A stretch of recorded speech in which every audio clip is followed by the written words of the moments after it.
Queridos, vamos abrir a palavra de Deus na carta de Paulo aos Efésios, capítulo 3. E vamos ler do verso 1 ao verso 13, dando continuação à nossa série de mensagens nessa carta. Efésios, capítulo 3, de 1 a 13. Por esta causa eu, Paulo, sou prisioneiro de Cristo Jesus, por amor de vós, gentios. Se é que tendes ouvido a respeito da dispensação da graça de Deus, a mim confiada para vós outros. Pois segundo uma revelação me foi dado conhecer o mistério, conforme escrevi há pouco, resumidamente. Pelo que, quando ledes, podeis compreender o meu discernimento do mistério de Cristo, o qual em outras gerações não foi dado a conhecer aos filhos dos homens, como agora foi revelado aos seus santos apóstolos e profetas no Espírito, a saber que os gentios são co-herdeiros, membros do mesmo corpo e coparticipantes da promessa em Cristo Jesus por meio do Evangelho, do qual fui constituído ministro conforme o dom da graça de Deus a mim concedida, segundo a força operante do seu poder.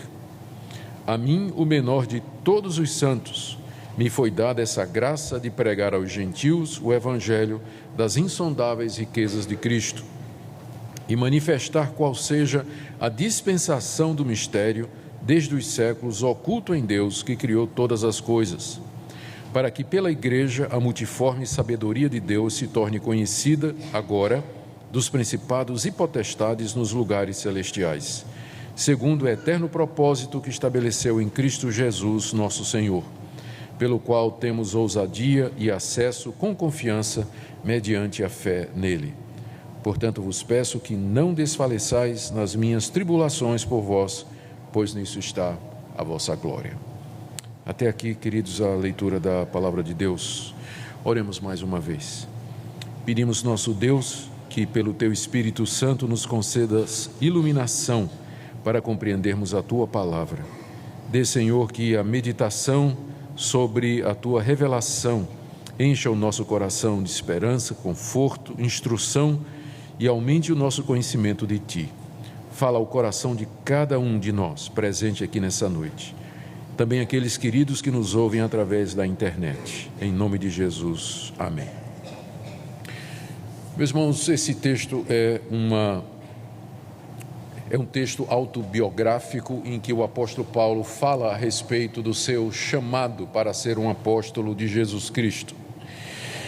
Ele vinha expondo as bênçãos que Deus havia concedido à igreja desde o capítulo 1.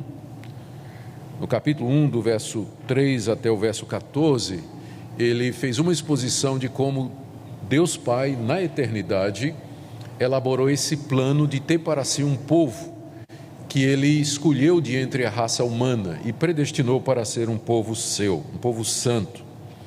E como Deus Filho veio a esse mundo na pessoa de Jesus Cristo, assumiu a forma humana e derramou o seu sangue pelos eleitos, para que, justificados dos seus pecados, eles pudessem fazer parte desse povo que Deus idealizou antes que ele criasse o mundo.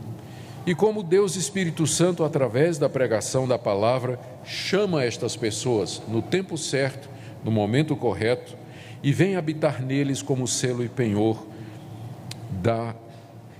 de que Deus haverá de cumprir as suas promessas. Isso Paulo falou no capítulo 1, de 3 a 14, nós já vimos em detalhes essa passagem. Em seguida, Paulo havia orado pelos crentes, está aí do verso 15 até o verso 23, ele ora pelos seus leitores, para que eles compreendam essa grande revelação, essa grande verdade, para que eles tenham consciência nas palavras do próprio Paulo, da esperança do seu chamamento, a riqueza da glória da sua herança dos santos e a suprema grandeza do seu poder para conosco, os que cremos. É tão grandiosa essa vocação, as bênçãos são tão grandes, são tão profundas, que nós temos que pedir que Deus nos ajude a compreender. E ele fala então desse poder extraordinário de Deus que foi exercitado em Cristo e que fez de Cristo o cabeça da igreja. E estou me referindo aqui aos versos 19 e 23 do capítulo 1. Nós vimos toda essa parte. Depois Paulo começa a falar da graça de Deus que nos foi dada, em dois momentos. Primeiro, quando Deus, pelo Evangelho, nos alcançou, quando nós estávamos mortos nos nossos delitos e ofensas, capítulo 2, de 1 a 10, e onde temos aquela famosa passagem, pela graça sois salvos, mediante a fé, isso não vem de vós, é dom de Deus, que resume bem o que é que Paulo está dizendo aqui, do verso 1 ao verso 10 do capítulo 2. E em seguida ele fala de como, em Cristo Jesus, Deus acabou com a separação que havia entre judeus e gentios, separação essa que foi estabelecida no Antigo Testamento com um propósito didático, mas agora em Cristo a parede de separação, a lei que foi dada por Deus, que separava judeus e gentios, Cristo encravou na cruz. E agora Deus congrega num novo homem, o seu povo, que era o seu plano desde o início, ter um povo só, composto inicialmente de judeus, mas também dos gentios. E ele se refere a esse plano extraordinário de Deus do verso 11 até o verso 22, dando destaque ao fato de que agora, pela fé em Cristo Jesus, aqueles que não são judeus, as nações, os gentios, eles fazem parte da igreja de Deus. Ele fala que nós somos cidadãos dessa nova pátria celestial, nós somos da família de Deus e nós somos como um edifício que está sendo edificado, no qual Deus vem morar pelo Espírito Santo. E aí ele vai orar a segunda vez pelos crentes. Só que quando ele vai orar a segunda vez para que os crentes possam compreender estas coisas, ele se lembra de explicar por que é que ele está preso. Porque nós sabemos que ele escreveu esta carta da prisão em Roma. E a razão pela qual ele escreveu esta carta da prisão em Roma é porque ele soube que os seus filhos na fé, na cidade de Éfeso e nas cidades vizinhas, estavam desanimados porque ele, Paulo, estava preso. Então ele para um pouquinho para explicar o porquê ele está preso. E que longe de ser um motivo de desânimo para aqueles irmãos, era um motivo de glória.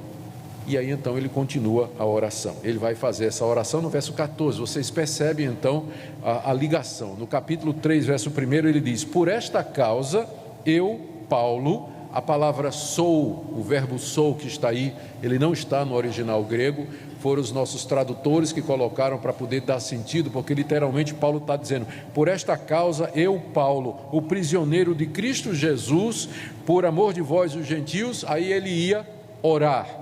Peço a Deus, tal, aí ele diz: se é que vocês ouviram, por que é que eu estou preso?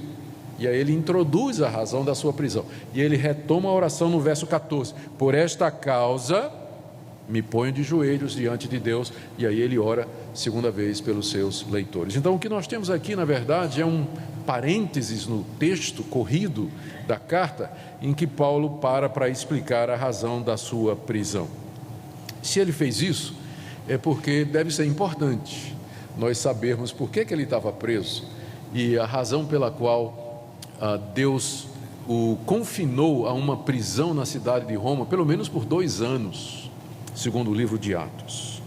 E é sobre isso que nós queremos ver nessa noite, porque tem tudo a ver conosco e o fato de nós termos o privilégio de essa noite estarmos reunidos aqui no Brasil, 2000 anos depois, numa cultura completamente diferente, tem tudo a ver com o que aconteceu com o apóstolo Paulo.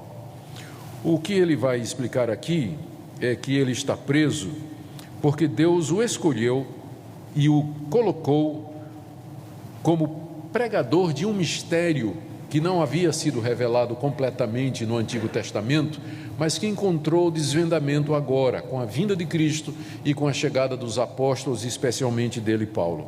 E que foi por pregar esse mistério que Deus o revelou, que Deus lhe revelou, que Paulo estava preso. E que no final isso era uma honra e não um motivo de desfalecimento ou desânimo. Vamos ver como Paulo desenvolve, queridos, esse argumento aqui. No verso 1, ele diz que a razão pela qual que ele está preso, não é? Por esta causa, eu, Paulo, sou prisioneiro de Cristo Jesus, por amor de vós, gentios. Qual é a causa? Nós temos que olhar na passagem anterior. É porque ele está dizendo, por essa causa, por isso que eu falei, é que eu estou preso por conta de vocês. E quando nós examinamos, né, nós já lemos inclusive, o que nós encontramos na sessão anterior é Paulo dizendo isso, que os judeus, eles não são o povo exclusivo de Deus, mas que Deus está chamando pessoas de outras nações para fazer parte do seu povo, e que pela fé em Jesus Cristo, nós nos tornamos povo de Deus em igualdade com os judeus, e que portanto Deus não tem, ou a definição de povo de Deus não é mais étnica, uma nação dos descendentes físicos de Abraão, mas é um povo espiritual, unidos por esse mesmo fator, fé em Cristo Jesus. Isso foi o que Paulo explicou antes, e aí ele diz, por esta causa é que eu sou prisioneiro de Cristo Jesus por amor de vós, os gentios. O que é que tem uma coisa a ver com outra? É que quando Paulo começou, Paulo primeiro era um judeu zeloso, perseguidor dos cristãos. Quando Deus lhe apareceu no caminho de Damasco, Cristo lhe apareceu no caminho de Damasco, e Paulo entendeu que Cristo era o Messias, ele começou a pregar que a salvação que Deus havia prometido havia encontrado cumprimento na pessoa de Cristo, e que pela fé em Cristo, não somente os judeus, mas inclusive os não-judeus poderiam ter perdão de pecados. E essa mensagem irritou profundamente os judeus, porque eles entendiam que eles eram o povo escolhido de Deus, e que somente eles haveriam de ser salvos. Os gentios estavam todos condenados pelos seus pecados, era inconcebível que Deus mandasse salvação para os gentios, a salvação é dos judeus. Quando Paulo começa a dizer, de jeito nenhum, vocês judeus são tão pecadores como os gentios, todos pecaram, carecem da glória de Deus, a salvação é pela fé, a justificação é pela fé, tanto para judeu quanto para gentio, isso provocou a raiva dos judeus. Os judeus começaram a perseguir Paulo, e não tardou que acusassem Paulo de estar promovendo sedição e tumulto, e essa acusação foi feita diante das autoridades romanas, e como resultado, então, Paulo foi preso como sendo alguém que promovia sedições e tumulto, e ele ia ser julgado lá mesmo em Jerusalém, na região de Cesareia, quando ele viu que estava armado, que os judeus estavam armando para ele, então ele apelou como cidadão romano para ser julgado pelo imperador. Apelo para César, era um direito que o cidadão romano tinha, e Paulo era cidadão romano. E aí então ele teve que ser levado para Roma para ser julgado pelo imperador, e ele esperou 2 anos por esse julgamento, e desse julgamento ele saiu livre uma primeira vez, na segunda vez ele foi decapitado, no ano 66, mas nessa primeira prisão ele saiu livre. Enquanto ele esperava 2 anos para ser julgado pelo imperador, ele então escreveu a carta aos Efésios, aos Colossenses, aos Filipenses e a carta de Filemão, que são chamadas cartas da prisão. E a razão que ele escreveu estas cartas, especialmente Efésios, foi para explicar por que é que ele estava preso. Então, aqui está a causa. Quando ele diz, por esta causa eu sou prisioneiro de Cristo Jesus por amor de vós, ele está explicando tudo isso. Ou seja, de que ele está ali em Roma, aguardando o julgamento, acusado pelos judeus, porque ele estava pregando que em Jesus Cristo, quem não é judeu também recebe perdão de pecados e é justificado pela fé. Paulo esperava que ele supunha que todo mundo lá em Éfeso sabia disso. Verso 2: se é que tendes ouvido a respeito da dispensação da graça de Deus a mim confiada para vós outros. É como se ele dissesse assim, eu imagino que vocês já ouviram falar, não é? Que essa é a razão pela qual eu estou preso. A gente fica perguntando por que ele diz isso, se ele plantou a igreja em Éfeso. É que fazia já alguns anos que Paulo tinha estado na cidade de Éfeso, e a igreja vinha crescendo, sem dúvida. O crescimento da igreja no século I era fenomenal. E provavelmente a igreja tinha agora muita gente que não tinha conhecido o apóstolo Paulo pessoalmente. Por isso ele diz, eu espero que vocês ouviram aí na igreja, por que eu estou preso? Ou que eu fui chamado por Deus para ser pregador do evangelho por amor de vocês. Se é que vocês ouviram a meu respeito, como ele diz no verso 2. E aí, isso que Paulo, essa dispensação da graça de Deus que foi dada a Paulo, que ele menciona no verso 2, ele explica que de fato é alguma coisa que tem origem em Deus. Por que isso era importante para os gentios? Porque o que Paulo estava anunciando era alguma coisa que ia contra tudo o que se sabia naquela época. Israel era o povo de Deus. Era o povo que Deus havia chamado, havia escolhido de entre as outras nações. Deus deu a circuncisão, Deus deu a lei a Israel, Deus deu as promessas a Israel, o Messias viria da nação de Israel, e agora Paulo aparecia dizendo que aquilo era por um tempo e que desde o início o plano de Deus era que as outras nações também fossem incluídas. Mas será que Paulo, de onde é que Paulo tirou essas ideias? Será que Paulo não estava inventando coisa? Isso não é da cabeça de Paulo? Por isso que em seguida ele diz, gente, isso que eu estou ensinando é algo que Deus me mostrou, e não somente a mim, mas aos santos apóstolos e profetas. Não é uma coisa da minha cabeça, mas uma mensagem, uma revelação que eu recebi da parte de Deus. É o que ele diz aí a partir do verso 3, quando ele fala, pois segundo uma revelação, me foi dado conhecer o mistério, conforme escrevi há pouco, resumidamente, pelo que quando ledes podeis compreender o meu discernimento no mistério de Cristo. O que Paulo está dizendo é que aquilo que ele vinha ensinando e que causou a sua prisão, foi a revelação que Deus lhe deu de um mistério. O mistério é alguma coisa que não pode ser compreendido pela razão humana desassistida. Tem que ser revelado, tem que ser desvendado da parte de Deus para que seja conhecido. E esse mistério era alguma coisa e esse mistério era aquilo que ele havia acabado de escrever, que os gentios faziam parte também do povo de Deus pela fé em Cristo Jesus. E era isso que Paulo escreveu. Veja o verso 4. Quando vocês lerem o que eu estou escrevendo, vocês vão compreender o meu discernimento no mistério de Cristo. Leiam o que eu estou escrevendo e vocês vão ver que esse conhecimento que eu tenho, eu não posso ter adquirido por mim mesmo, isso veio de Deus.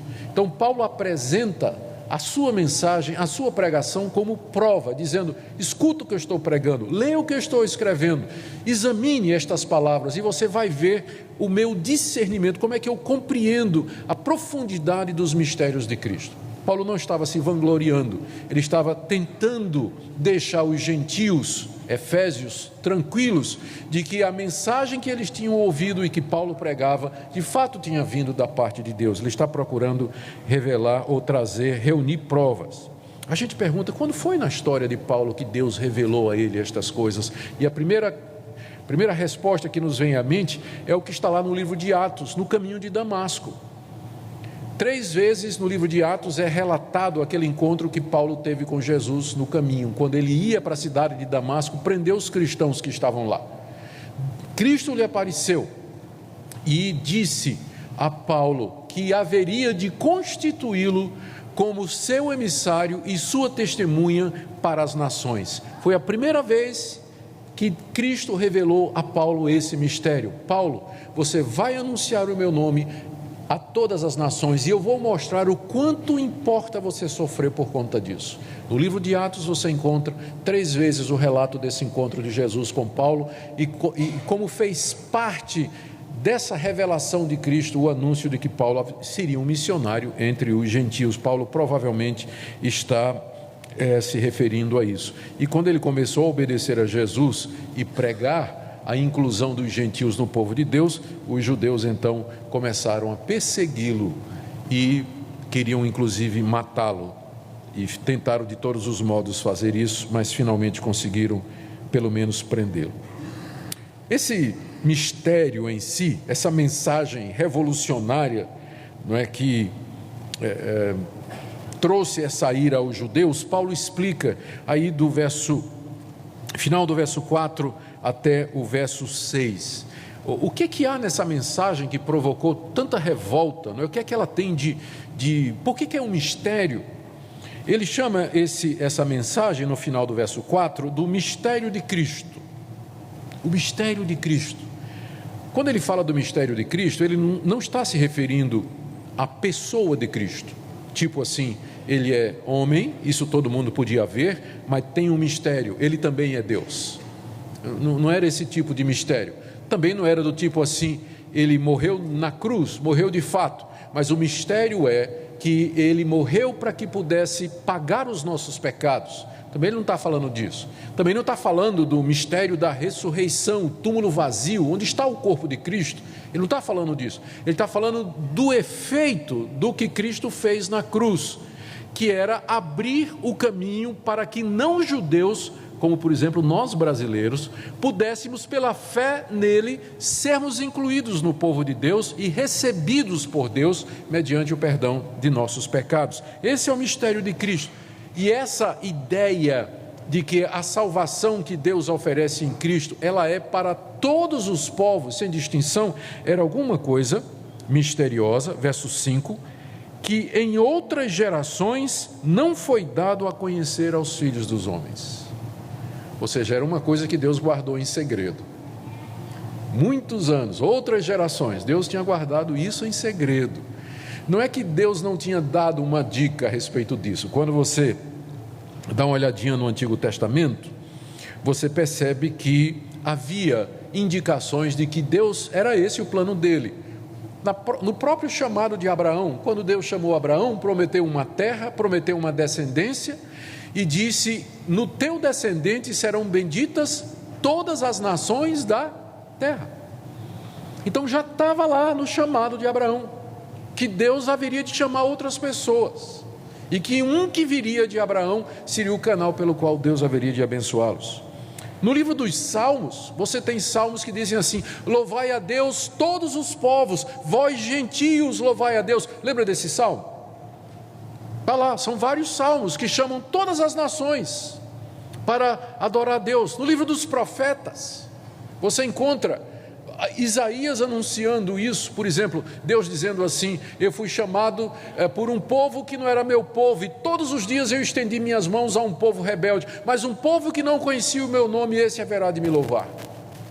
Ou no livro do profeta Malaquias dizendo, Deus diz: entre todas as nações grande será o meu nome, e um dia o conhecimento de Deus vai encher toda a terra como as águas enchem o mar. Então está nos profetas, está no livro dos Salmos, está lá no Pentateuco. Deus já tinha dado indicações, mas isso permaneceu como que uma coisa meio que secreta, meio que nebulosa, não era muito bem compreendida. O fato é que os judeus não pegaram isso e eles pensaram de que eles eram o povo exclusivo de Deus e que não tinha salvação fora da nação de Israel. O judeu estava salvo porque era filho de Abraão, os gentios estavam todos condenados.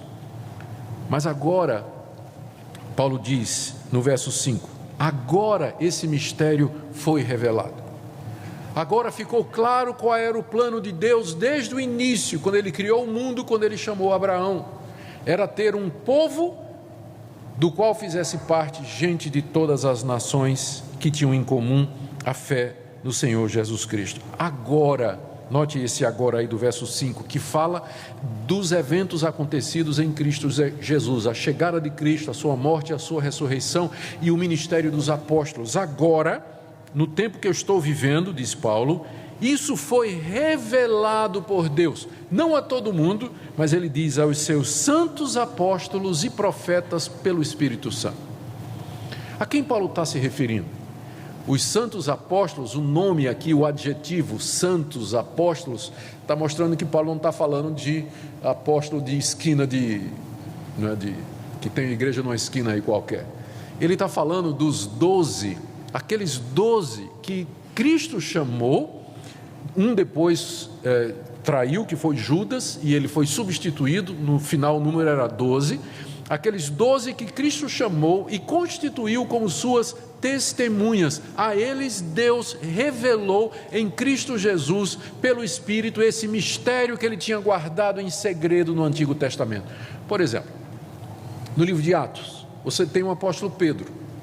Pedro estava um dia em casa com fome, querendo comer. Enquanto ele aguardava que o pessoal preparasse o almoço, ele teve uma visão em que ele via descendo do céu um lençol cheio de animais de todo tipo, porco, cavalo, dromedário, tudo aquilo que o judeu não podia comer e que os outros povos comiam, talvez até cachorro tinha.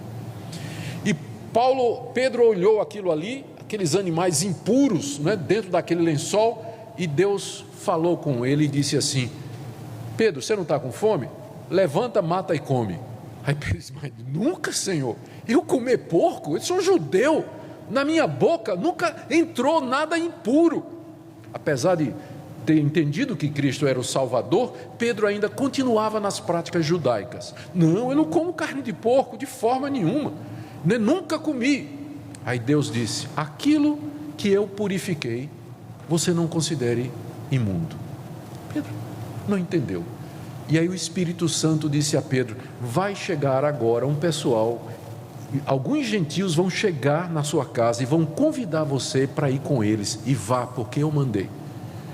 E Pedro não estava entendendo, né? Os gentios chegaram, bateram na porta de Pedro: é aqui que mora Pedro? É, sou eu mesmo. O que é? Não, um amigo nosso, o centurião Cornélio, teve uma visão em que um anjo mandava chamar você, para você pregar o evangelho. Prega o evangelho a quem? A Cornélio. Quem é Cornélio? É um centurião romano. Mas espera aí, ele é gentil, eu sou judeu. Não, mas ele teve uma visão. Aí Pedro lembrou da visão do lençol. Será que Deus está com isso dizendo que ele está acabando essa distinção? E lá vai Pedro com os gentios, vai lá para a casa de Cornélio em Cesareia, e lá ele começa a pregar o evangelho, e de repente o que é que acontece com os gentios? O que aconteceu com os judeus no dia de Pentecostes? O Espírito Santo caiu sobre eles, e eles começaram a falar em línguas, como o próprio Pedro tinha falado alguns anos antes, lá no dia de Pentecostes, quando o Espírito Santo veio. Deus revelou aos seus apóstolos. Não foi fácil no começo convencer Pedro, porque quando Pedro volta para Jerusalém, o pessoal estava esperando: o senhor estava onde? Né? E Pedro: eu fui lá, fui falar na casa de um gentio. Você comeu com gentios? Você entrou na casa de gentios, Pedro? Sim, meus irmãos, porque Deus me mostrou isso, que Ele não faz distinção, e que Ele pela fé purifica os corações. Deus revelou a Pedro, mas teve um especial que Deus levantou, a quem deu essa revelação de forma mais clara e mais completa. Quem foi? Paulo, o 13º, né?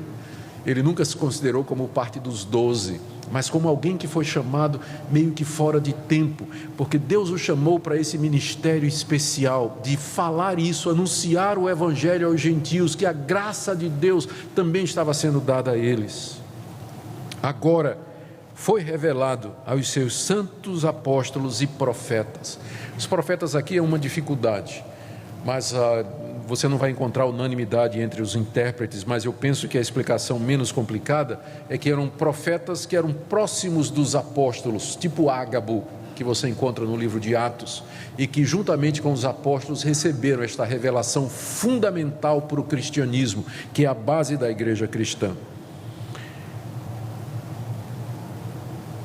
Parte da pregação dos apóstolos se tornou o que hoje nós conhecemos como o Novo Testamento. O Novo Testamento foi escrito ou por apóstolos ou por gente chegada a eles, como por exemplo Marcos, como Lucas, que podem ser estes profetas que são mencionados aqui.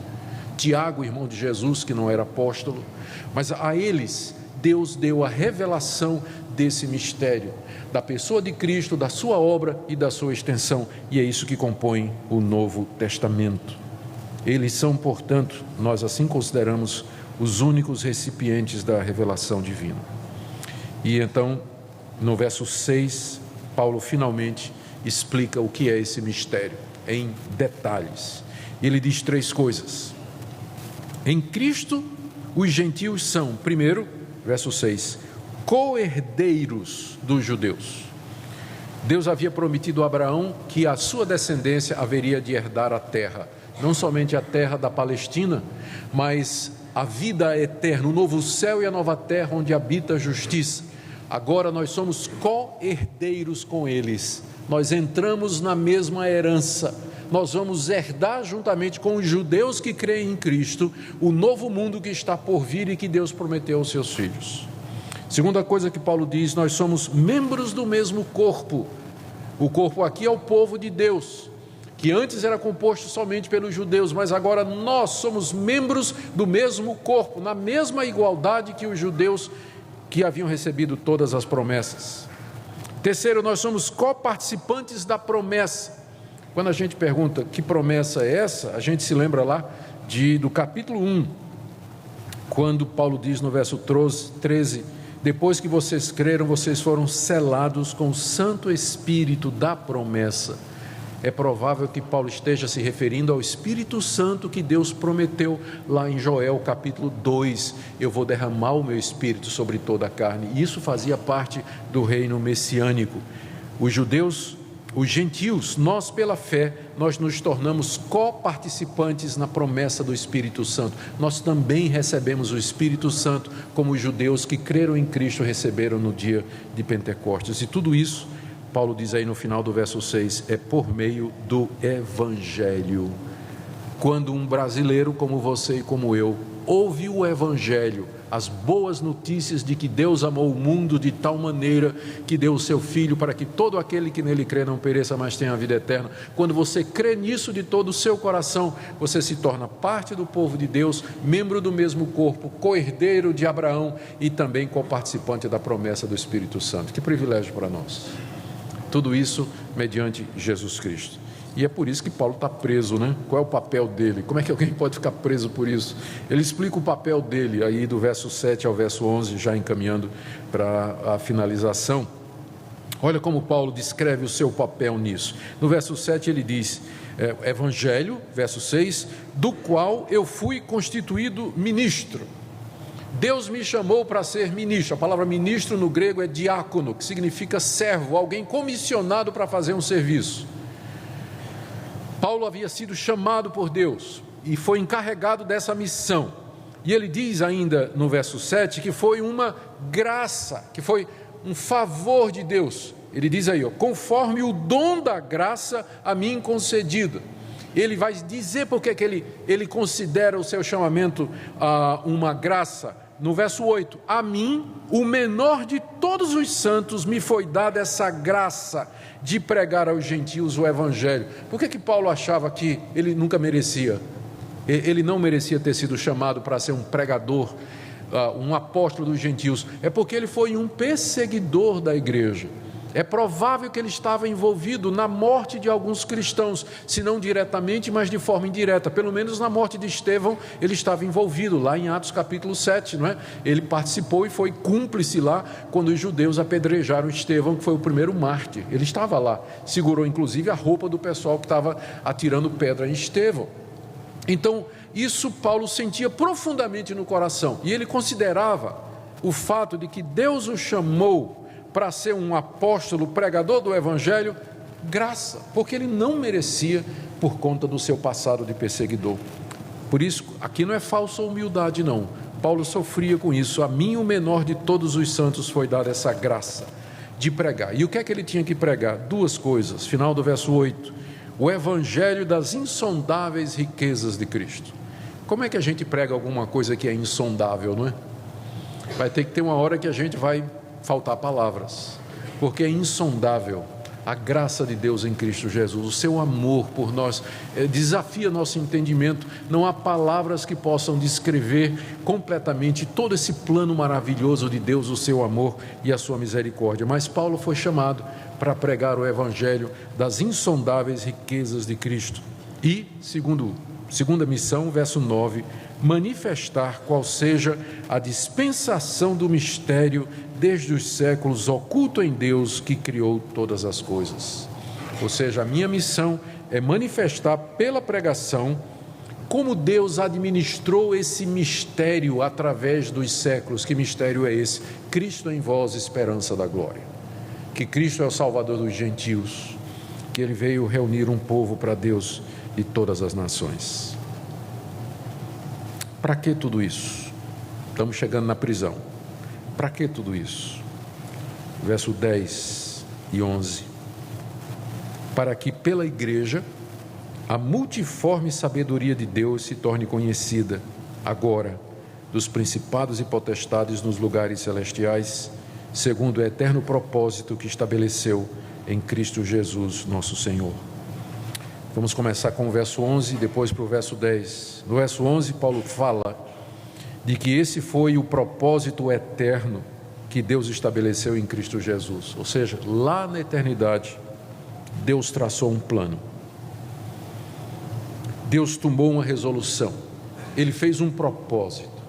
E esse propósito é que ele seria glorificado por meio desse povo chamado igreja, que Ele tira de entre a humanidade soberanamente através da eleição e da predestinação, que Ele purifica por meio do sacrifício de Cristo e que Ele santifica por meio do Espírito Santo.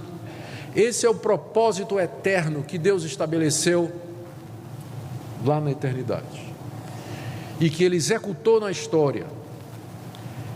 E o alvo de Deus com tudo isso, Paulo diz no verso 10, é para que pela igreja, ou seja, nesse processo de perdão e integração de pessoas de todas as raças pela fé em Cristo Jesus, a multiforme sabedoria de Deus seja conhecida. A palavra multiforme quer dizer multifacetado.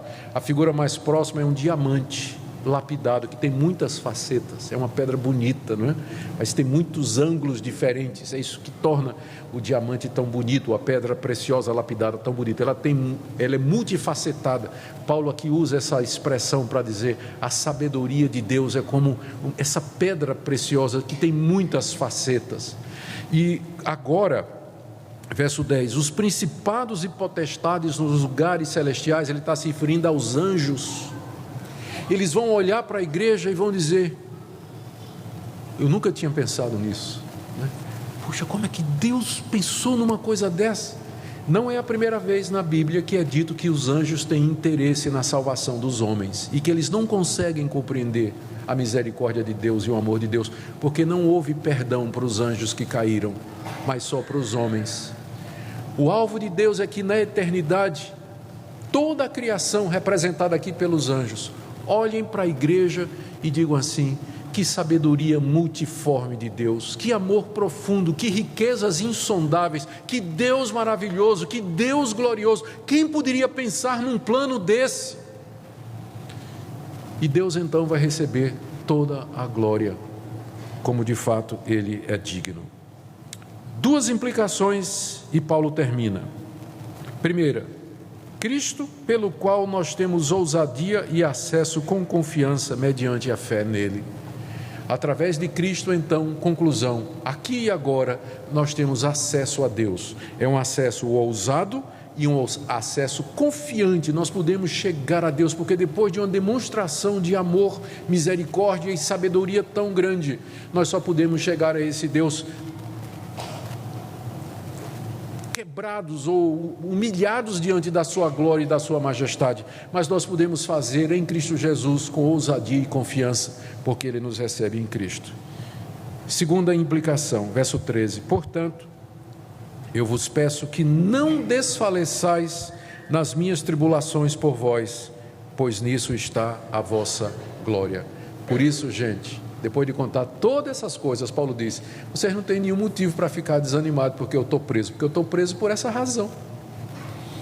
Então, longe de ser um motivo de desânimo, vocês deviam dizer, glória a Deus, estamos honrados de que o nosso pastor está preso por isso. Ele poderia estar preso por estar fazendo coisa errada, mas ele está preso lá em Roma exatamente por anunciar a nós, nos anunciar a salvação em Cristo Jesus. É motivo de glória a Deus, e não para ficar desanimado, porque a prisão de Paulo fazia parte dos eternos planos de Deus. Queridos, o que é que isso tudo tem a ver conosco? Que lições nós podemos tirar para nós? Eu quero destacar algumas rapidamente. A primeira, é evidente que o cristão, ele não é uma pessoa que olha para a história, para o mundo e diz assim, de onde nós viemos, onde é que estamos e para onde vamos. O Deus da Bíblia tem um plano, e esse plano nos foi revelado, e o plano de Deus é esse, Ele está agindo no mundo, chamando esse povo, que vai ser motivo da sua glória na eternidade. A pergunta é, onde é que você se encaixa nisso? Aonde você faz parte desse plano? Mas a história não é um carro desgovernado, ela não é regida por sorte ou azar, as coisas não acontecem de maneira acidental, mas há um Deus que está controlando os acontecimentos e a história, e a igreja está no centro da história, no plano dele. Nós é que não conhecemos todas as coisas e não discernimos, mas é isso que a Bíblia nos diz. Segunda coisa, esse plano, ele foi revelado a nós. Nós temos esse plano na Bíblia. A razão pela qual muitos crentes ficam sem sentido e sem meio que perdidos nesse mundo, sem saber por que eles existem, é porque eles não estudam a palavra de Deus. Deus já nos revelou esse plano, e essa revelação está escrita aqui.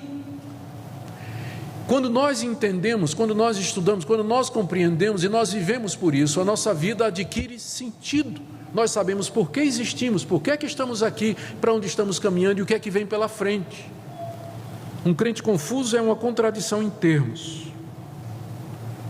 Nós também aprendemos o que é a igreja. Ela está no centro do plano secreto de Deus. Ela reúne povos distintos, unidos pela fé. É por ela que Deus vai obter toda a glória. Por isso eu pergunto para você, você tem certeza nessa noite de que você faz parte desse povo? Essa é a coisa mais importante da sua vida, que você esteja dentro desse plano que Deus elaborou antes da fundação do mundo e que Ele revelou a Paulo e aos outros apóstolos e que registraram para nós na Bíblia. Você tem certeza que a sua experiência é legítima, que você faz parte do povo de Deus? O que é que lhe assegura que você faz parte desse povo? Você deveria se examinar com sinceridade, procurando as evidências que a Bíblia apresenta de conversão, porque o receio que tem muita gente que estão nas igrejas, mas que não são convertidas de fato, elas não ouviram o chamado de Deus, elas não creram em Jesus de todo o coração. E eu digo essa palavra especialmente aos jovens e adolescentes que são criados na igreja. Não, isso você, porque nasceu na igreja, por assim dizer, você se acostumou com essas coisas, mas vai ter que ter um momento em que você e Deus precisam ter uma conversa, sem papai e mamãe no meio, em que você e Deus vão ter que conversar, e você vai ter que se acertar com Ele, você vai ter que se acertar com Ele. Gente, me desculpem por me estender mais um pouco, mas eu não posso deixar isso aqui de dizer. Eu não posso ler esse texto sem pensar de como nós desperdiçamos a oportunidade de fazer parte da vida da igreja.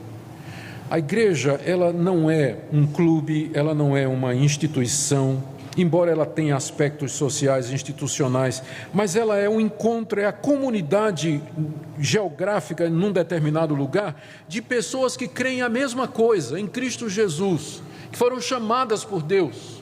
E nós nos reunimos para nos abençoarmos um ao outro, crescermos juntos e exercitar a vida em comunidade. E para isso nós temos tantas oportunidades, não só 2 reuniões no domingo, mas durante a semana, oportunidades de nos reunir com os irmãos para estudo bíblico, para oração, atividades que são desenvolvidas no sábado e tantas outras coisas, para que nós possamos crescer juntos. Eu não consigo compreender como é que uma pessoa se satisfaz em somente vir à igreja uma vez por domingo, ouvir uma pregação, ou então ficar em casa e escutar pela internet. Eu já disse que eu me sinto muito mal, porque eu contribuo, eu sei para isso. Gente não vem para a igreja e fica assistindo o culto pela internet. Eu não quero ser pastor de internet.